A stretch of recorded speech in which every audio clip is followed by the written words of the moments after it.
আজকে আমি তোমাদের কৃষক ও উপজাতি বিদ্রোহের একটা অন্যতম দুটো বিদ্রোহ আজকে পড়াবো।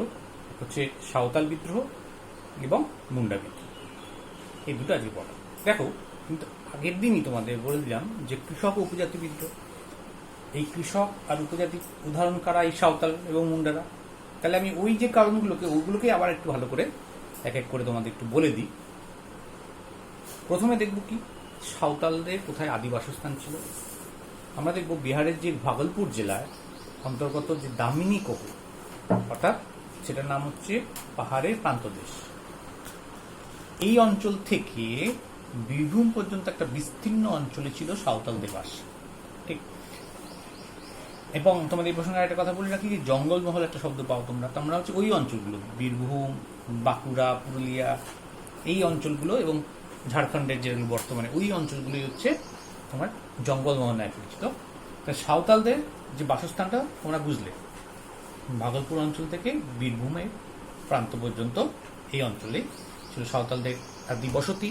এবং 1855-56 খ্রিস্টাব্দে এই জনজাতি ইংরেজদের বিরুদ্ধে এক ভয়ঙ্কর অভ্যুত্থান ঘটেছিল সিধু কানু ডোমর মাঝি এদের নেতৃত্বে, এবং এটাই সাঁওতাল বিদ্রোহ নামে পরিচিত।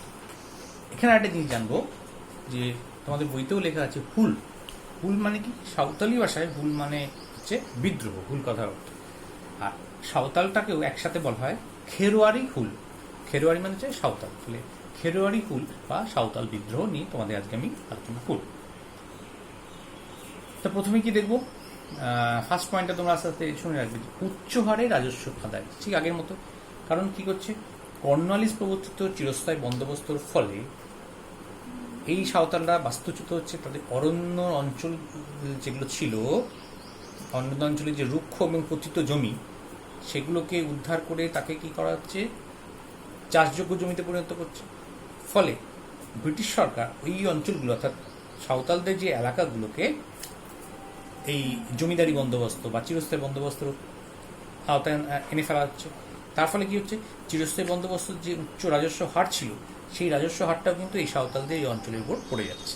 ফলে উচ্চ হার রাজস্ব আদায় কৃষকদের মানে সাঁওতাল শ্রেণীর অবস্থা কিন্তু অত্যন্ত দুর্বিষহ করেছে।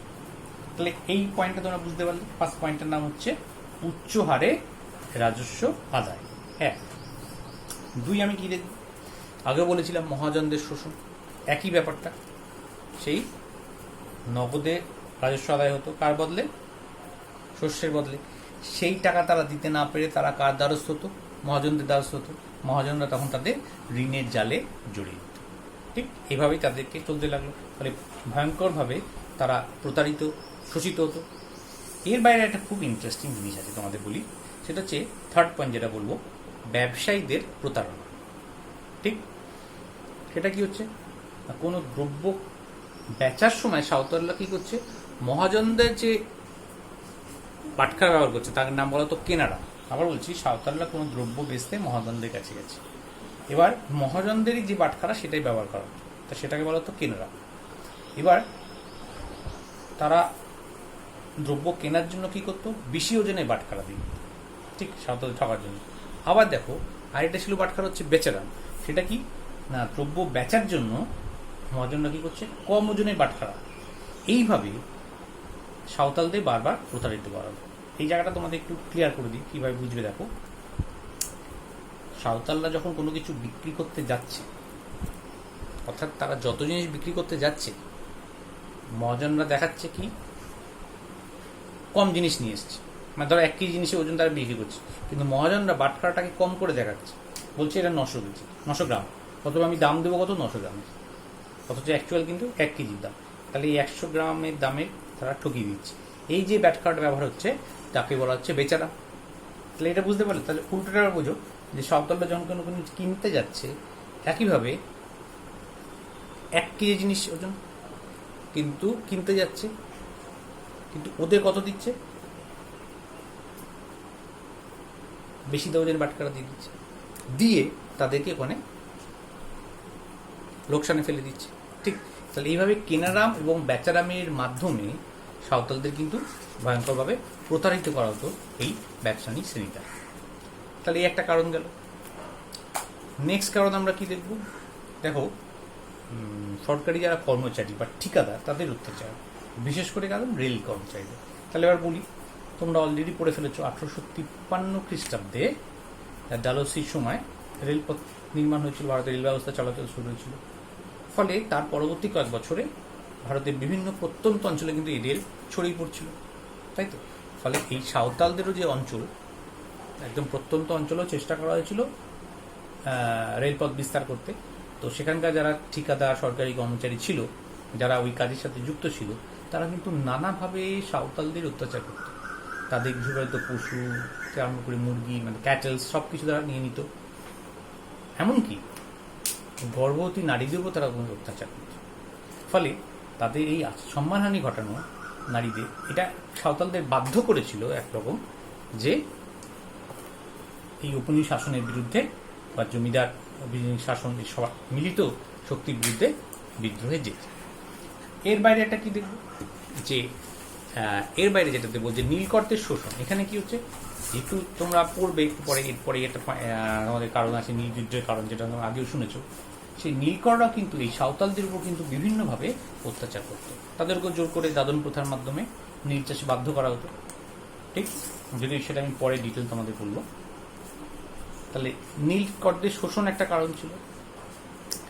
এরপরে আমরা কি দেখব, যে সাঁওতালদের আইন সেটা বাতিল হচ্ছে। কিরকম? আমি দেখো তোমাদের বলার চেষ্টা করেছিলাম যে উপজাতিদের অস্তিত্বের সংকট। এখানে কি না, সাঁওতাল এলাকায় তাদের যে প্রথাগত একটা আইন ও বিচার ব্যবস্থা প্রচলিত ছিল, যেহেতু তাদের অঞ্চলগুলোকে ইংরেজরা নিজেদের এলাকার মধ্যে নিয়ে আসছেন জমিদারি বন্দোবস্ত বা অন্য কিছুর মধ্যে, একই সঙ্গে তারা কিন্তু আইন আর বিচার ব্যবস্থাকেও উপনিবেশ শাসনের অধীনে নিয়ে আসছে সাঁওতালদের অঞ্চল। ফলে সাঁওতালদের নিজস্বতার আঘাত খাচ্ছে, তারা সুবিচার পেতে তারা ব্যর্থ হচ্ছে। ফলে এইভাবে সাঁওতালদের আইন বাতিল করে তাদেরকে ভীষণভাবে ক্ষতিগ্রস্ত হচ্ছে। ফলে একটার পর একটা কারণ যখন সাঁওতালদের মধ্যে ক্ষোভ আরও মাথাচাড়া দিচ্ছে, দানা বেঁধে উঠছে, ঠিক সেই সময় আমরা দেখব খ্রিস্টান মিশনারিরা কী করছে। তারা চুপ করে কিন্তু বসেনি। খ্রিস্টান মিশনারিরা কী করছে, তারা কিন্তু ওই সাঁওতালদের প্রত্যন্ত অঞ্চলে গিয়ে কী করছে, তাদের ওখানে ধর্ম প্রচার করছেন, খ্রিস্ট ধর্ম প্রচারের কথা বলছেন, এবং করে তাদেরকে অনেক ক্ষেত্রে বলপূর্বক খ্রিস্টান ধর্মে ধর্মান্তরিত করছে। এবং তোমরা এটা জেনে রাখবে যে আমাদের দেশে যদি এই যে অন্যান্য সম্প্রদায়, মানে খ্রিস্টান ধর্ম বা অন্যান্য যে ধর্মাবলম্বী লোক, তাদের কিন্তু অনেকেই এই নিম্ন হিন্দু সমাজের যে নিম্ন যে যারা বিভিন্ন ধরে অত্যাচারিত নিপীড়িত হয়েছে, তারাই কিন্তু এভাবে ধর্মান্তরিত হচ্ছে। ফলে এতগুলো কারণের ঘনঘটায় আমরা দেখব 1855-56 সালে জুন মাসে ভাগনাদেহীর মাঠে প্রায় 10,000 সাঁওতাল সমবেত হয়েছিল, এবং এটাই ছিল ঔপনিবেশিক শাসনের বিরুদ্ধে সবচেয়ে শক্তিশালী এবং বড় উপজাতি কৃষক বিদ্রোহ, ঠিক? আর এখানে আমরা একটা কী বলবো এই প্রসঙ্গে, এই বিদ্রোহটাকেই বলবো 1857 যে মহাবিদ্রোহ, সেই মহাবিদ্রোহের পথপ্রদর্শক আমরা এটাকে বলতে পারি, ঠিক? তাহলে আমরা এখানে সাঁওতাল বিদ্রোহ সম্বন্ধে পুরোটা বুঝলাম। যদি বলো, আমি আরেকবার তোমাদের পয়েন্টগুলো আলোচনা করে দিচ্ছি যে লেখা নেই। 1, উচ্চ হারে রাজস্ব আদায়। 2, মহাজনদের শোষণ, ঠিক? 3, ব্যবসায়ীদের প্রতারণা। 4, রেল কর্মচারী ও ঠিকাদারদের অত্যাচার। 5, সাঁওতালদের আইন বাতিল। 6 হচ্ছে নীলকরদের শোষণ। আর 7 নম্বর কি পয়েন্ট বললাম, খ্রিস্ট ধর্মান্তরিত, খ্রিস্ট ধর্মের ধর্মান্তরিত। ফলে এতগুলো কারণের সমন্বয় কিন্তু আমরা সাঁওতাল বিদ্রোহ দেখেছিলাম। এই প্রসঙ্গে আরেকটা সব টার্ম ইউজ করি তোমাদের, দিকু বলা হতো। দিকু মানে কি, সাঁওতালরা তাদের যে মানে সব এলাকার মধ্যে বহিরাগত, সেটা জমিদার, মহাজন, ইংরেজ কর্মচারী, সবাইকেই তা এক অর্থে দিকু বলে ডাকতো। তয়রস্যি কয়রস্য দিকু, ঠিক? তাহলে এই গেল তোমাদের সবথেকে বড় কৃষক উপজাতি বিদ্রোহ, সাঁওতাল বিদ্রোহ। এইবারে আমি তোমাদের আরেকটা ছোট অংশ বলে দিই, সেটা হচ্ছে মুন্ডা বিদ্রোহ, উলগুলান, ঠিক? একটা কথা বলি, উলগুলান কথার অর্থ কি? উলগুলান কথার অর্থ হচ্ছে ভয়ঙ্কর বিশৃঙ্খলা, ঠিক? এবং এই মুন্ডা বিদ্রোহ বলতে গিয়ে বলছি যে মুন্ডা উলগুলান, উলগুলান মানে হচ্ছে ভয়ঙ্কর বিশৃঙ্খলা। মুন্ডা বিদ্রোহ কার নেতৃত্ব হচ্ছে তোমরা জানো, বিরসা মুন্ডার নেতৃত্বে। এখানে দেখো কারণগুলো মোটামুটি এক, সেই ভূমি রাজস্ব বৃদ্ধি, তাই তো? এই কারণগুলো কিন্তু যেটা নতুন আমি তোমাদের একটা জিনিস বলবো সেটা হচ্ছে মুন্ডাদের ক্ষেত্রে একটা তোমরা নোট করে রাখতে পারো, একটা যৌথ কৃষি ব্যবস্থা ছিল। সেই যৌথ কৃষি ব্যবস্থা একটা ভাঙন ধরানো হয়েছে। সেই ব্যবস্থাটার নাম কি ছিল? যৌথ ব্যবস্থার নাম হচ্ছে খুঁত ক্ষয়রস্যু খণ্ডক্ত খুঁত কয়াকার ক্ষয়রস্যি খুঁত কাঠি বন্দোবস্ত। তো সেই প্রথাটায় ছিল মুন্ডারা কি করতো? যৌথ মালিকানা ভিত্তিতে তারা চাষাবাস করত। ইংরেজরা এসে তাদের সেই যে যৌথ মালিকানাটা ভেঙে দিল, ঠিক? অর্থাৎ তারা যদি একত্রিত থাকে তাদেরকে সরানো মুশকিল হবে, ফলে তাদেরকে ব্যক্তিগত মালিকানা ব্যবস্থা চালু করলো। অর্থাৎ মুন্ডাদের মধ্যে যে ঐক্যবোধ, সেই ধারণাটার মূলে কিন্তু তারা উঠে আঁকার চেষ্টা করছে, ঠিক? এবং কারা করছে এই সুযোগে? এই বহিরাগত দিকু, মানে জমিদার, মহাজন, এরা সব এখানে চলতে থাকছে। তারপরে কারণগুলো তো মোটামুটি একই, তবে এখানে যদি টুকরো কথা আছে, বেশি কারণ আর বলার কারণ নেই, মোটামুটি এক। তার একটা নতুন কারণ দিতে পারো তোমরা, বেগার শ্রমদান, ঠিক? হ্যাঁ, যাকে বলা হচ্ছে বেদ বেগারি কথা।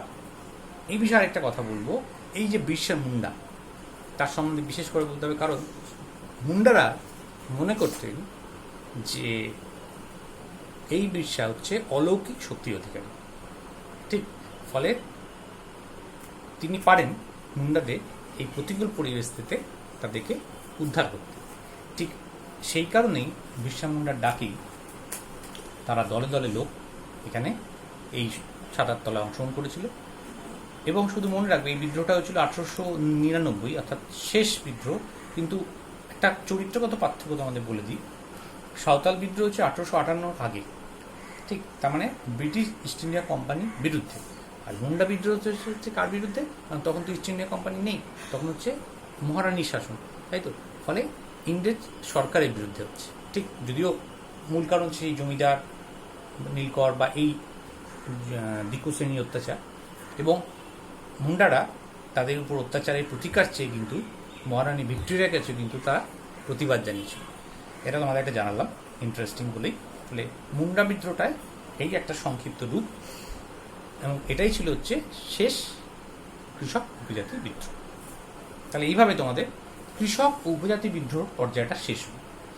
এরপরে তোমাদের যেটা পড়াবো সেটা একটা অন্য বিষয়, পরের দিন, সেটা হচ্ছে ধর্মীয় আন্দোলনের সাথে কৃষক আন্দোলনের যোগ।